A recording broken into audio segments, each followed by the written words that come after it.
Bibiliya yera itangiriro igice cya 28 Isaka yohereza Yakobo i Padanaramu gusaba y'umugeni. Isaka ahamagara Yakobo amuhesha umugisha, aramwihanangiriza ati: ntuzarongora umunyakananikazi, haguruka ujye i Padanaramu kwa Betuweli sogokuru usabe y'umugeni mu bakobwa ba Labani nyokorume.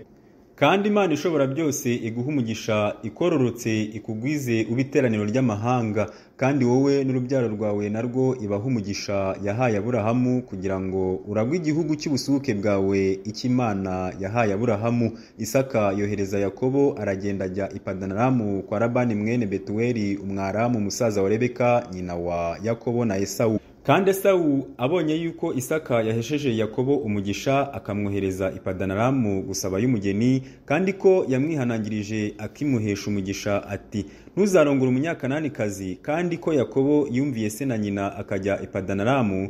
Esawu abona yuko abanyakananikazi batanezeza se Isaka, ajya kwa Ishimayeli asabayo Maharati umukobwa wa Ishimayeli wa Aburahamu mushiki wa Nebayoti, amuharika babagore afite. Imana ibonekera Yakobo mu nzozi. Yakobo ava i Berisheba agenda yerekeje i Harani, agera ahantu araharara buracya kuko izuba ryari rirenze. Yenda ibuye mu mabuye yaho araryisegura, aryama harasinzira. Ararota abona urwego rushinzwe hasi rukageza umutwe mu ijuru, abamarayika b'Imana baruzamukiraho bakarumanukiraho. Kandi Uwiteka yarahagaze hejuru yarwo, aramubwira ati: ndi Uwiteka Imana ya sogokuru Aburahamu, Imana ya Isaka. Iki gihugu uryamyeho nzakiguha ubwawe n'urubyaro rwawe, urubyaro rwawe ruzahwana n'umukungugu wo hasi, uzakwira iburengerazuba n'iburasirazuba n'ikasikasi n'ikusi. Kandi wowe no mu rubyaro rwawe nimo imiryango yose yo mu isi izaherwa umugisha.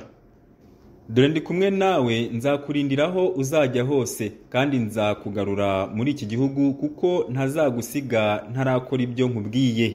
Yakobo arakanguka aravuga ati: nukuri Uwiteka araha hantu, nanjye nari ntabizi. Aratinya aravuga ati: erega aha hantu hateye ubwoba, aha hantu nta kindi ni inzu y'Imana, aha niho rembo ry'ijuru.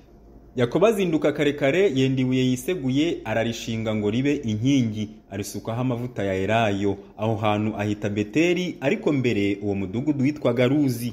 Yakobo ahiga umuhigo ati: Imana nibana nanjye ikandinira muri uru rugendo ngenda, ikajya impa ibyo kurya n'ibyo kwambara, nkazagaruka kwa data amahoro, Uwiteka azaba Imana yanjye. N'iribuye nshinze nk'inkingi izaba inzu y'Imana, kandi kubyo uzajya umpa byose sinzabura kuguha 1/10.